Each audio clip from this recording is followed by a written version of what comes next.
Mebel planida turibman. Mebel planida oshxonadagi mana bu ikkita elementimizdan ustidayam plitka bo'lishi kerak. Shuning uchun bularni 3D larga o'tib olib, mana shu plitkadan Neurodamaskdan bularni облицовка qilib olamiz.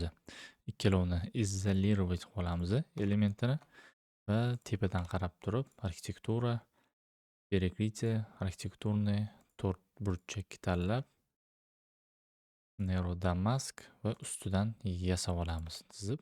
Qalinligini yoqib qo'yaman sizlarga ko'rinishi uchun. Balandligi 85 ta. Mana bunaqa ko'rinishda azizgina ko'tarib olamiz. 800 ga. Shunchaki 3D sida ko'rinib turishi uchun va buni liniyalarni ham to'g'rilab olsa bo'ladi. Bundoq qilib bir chekkadan boshlaylik.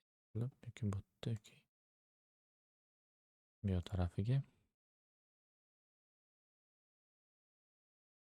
Shu turishi yaxshiroq menimcha. Xuddi shundan kopiya olib, bu yerdagi ostrovga ham qo'yib yuborishimiz kerak.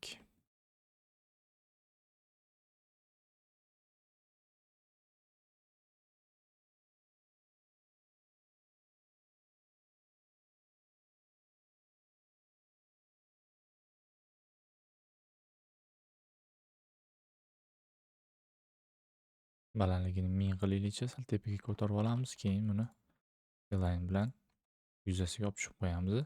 900 ekan, 902 qilib qo'ysak ham bo'ladi 3D da ko'rinib turishi uchun. Va chekkasiga align qilamiz. Qanchalik butun tushadi tushmaydi. O'rtasi turgani yaxshi ekan va bularni yon taraf taretsini ham devor orqali qolishimiz kerak. Stenani tanlaymiz. Stenada Neurodamask tepadan turib смещение снизу 0 tursin. Balandligi неприсоединенный 850. Va bir chekkadan chizib olamiz. Status соединения запретить.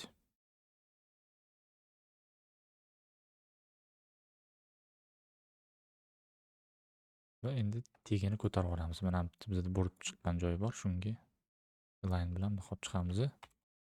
Va yuzasini ham bitta qilib olamiz.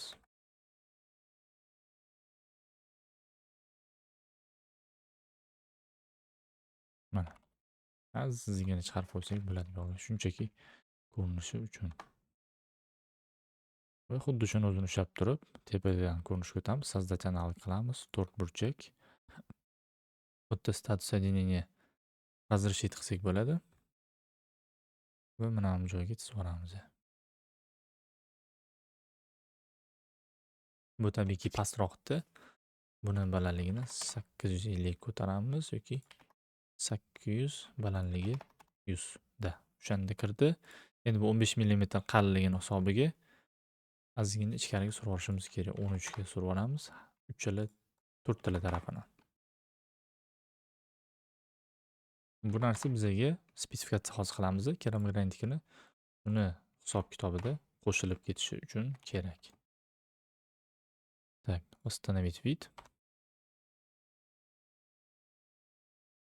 Mana kuxnyamiz va kuxnyamizga endi mana bundan ko'rinishdan ham berkitib qo'yamiz. Облицовкаlarni. Kuxnyamizga ham 3D vид yasab shablonimizni beramiz.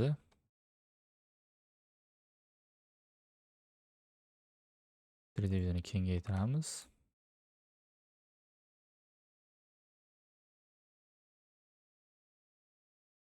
Va patologga tushiramiz.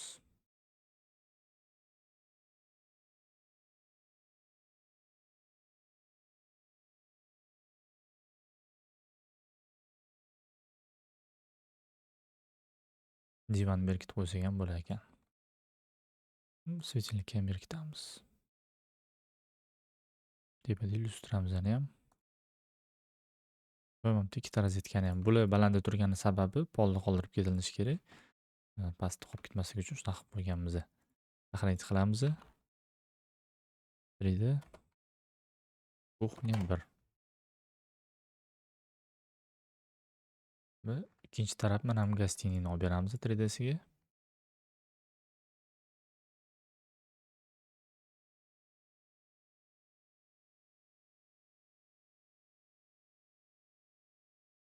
Patolog tegigacha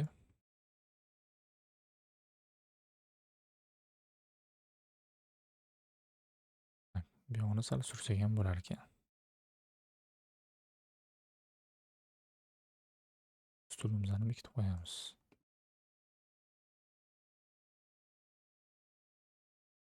Tak, 3D gостиная deb qo'yamiz buni o'zi. Mebel planni o'chiramiz va bularni ikkaloviga 24-25 varroqlarga kuxnyani 3D'larini qo'yaveramiz.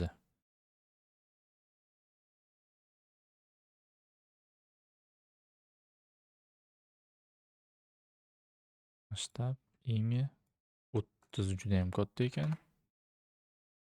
40 qilsak sig'sa kerak.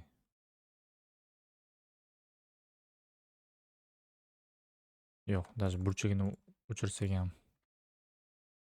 40 ko'plik qildi. 45 уже более-менее нормально. Так, va nomini 3D vid yozib qo'yamiz.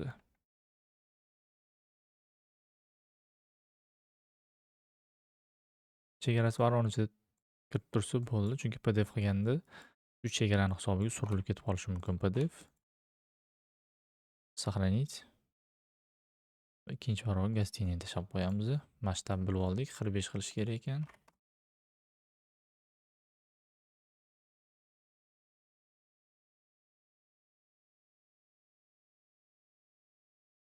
Botun 3D vid qilamiz.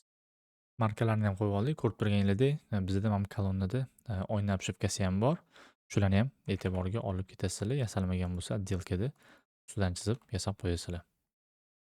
Ana endi hamma marka razmeri qo'yilgandan keyin bularni spetsifikatsiyasini bilsak ham bo'ladi.